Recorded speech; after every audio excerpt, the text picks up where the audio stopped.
ಇನ್ನು ಬೆಂಗಳೂರು ದಕ್ಷಿಣ ಜಿಲ್ಲೆಯ ಬಿಡದಿ ಟೌನ್ಶಿಪ್ ವಿಚಾರ ರಾಜ್ಯ ಸರ್ಕಾರಕ್ಕೆ ಚಾಟಿ ಬೀಸಿದೆ ಹೈಕೋರ್ಟ್. ಬಿಡದಿ ಟೌನ್ಶಿಪ್ನ ಭೂಸ್ವಾಧೀನ ಪ್ರಕ್ರಿಯೆಯನ್ನು ಪ್ರಶ್ನಿಸಿ ಹೈಕೋರ್ಟ್ ಚಾಟಿ ಬೀಸಿದೆಯಂತೆ.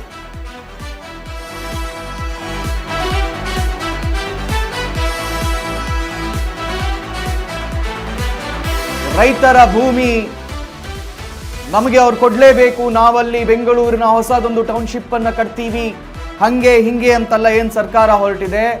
ಸುಗ್ರೀವಾಜ್ಞೆಯನ್ನ ಕೂಡ ಹೊರಡಿಸಿತ್ತು ಮೊನ್ನೆ ಅಷ್ಟೇ ಸರ್ಕಾರ. ಆ ಸುಗ್ರೀವಾಜ್ಞೆಯ ವಿರುದ್ಧವಾಗಿ ಇದೀಗ ಹೈಕೋರ್ಟ್ ಚಾಟಿ ಬೀಸಿದೆ ಸರ್ಕಾರ. ಪದೇ ಪದೇ ರೈತರನ್ನ ಕೆಣಕೋಕ್ ಹೋದ್ರೆ ಸರಿ ಇರಲ್ಲ ಅಂತ ಹೈಕೋರ್ಟ್ ಹೇಳಿದೆ.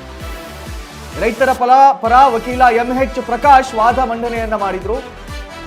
34,000 ಕೋಟಿ ಗಳಿಸಲು ಸರ್ಕಾರ ಸಂಚು ಹಾಕ್ತಾ ಇದೆ, ಹಾಗಾಗಿ ಇದಕ್ಕೆ ಬಿಡಬಾರ್ದು ಅಂತ ಅವರು ವಾದವನ್ನು ಮಂಡಿಸಿದ್ರು. ಯೋಜನೆಯ ಮೂಲಕ ಸರ್ಕಾರವೇ ಲಾಭ ಗಳಿಸಲು ಸಂಚು ರೂಪಿಸ್ತಾ ಇದೆ ಅಂತ ಹೇಳಿ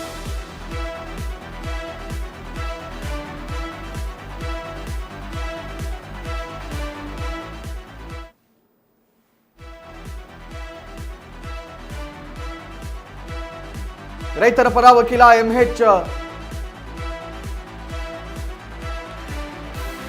MH ಪ್ರಕಾಶ್ ವಾದವನ್ನು ಮಂಡನೆ ಮಾಡಿದರಂತೆ. ವಾದ ಮಂಡನೆಯಲ್ಲಿ ಹೈಕೋರ್ಟ್ ಸರ್ಕಾರಕ್ಕೆ ಚಾಟಿ ಬೀಸಿದೆ.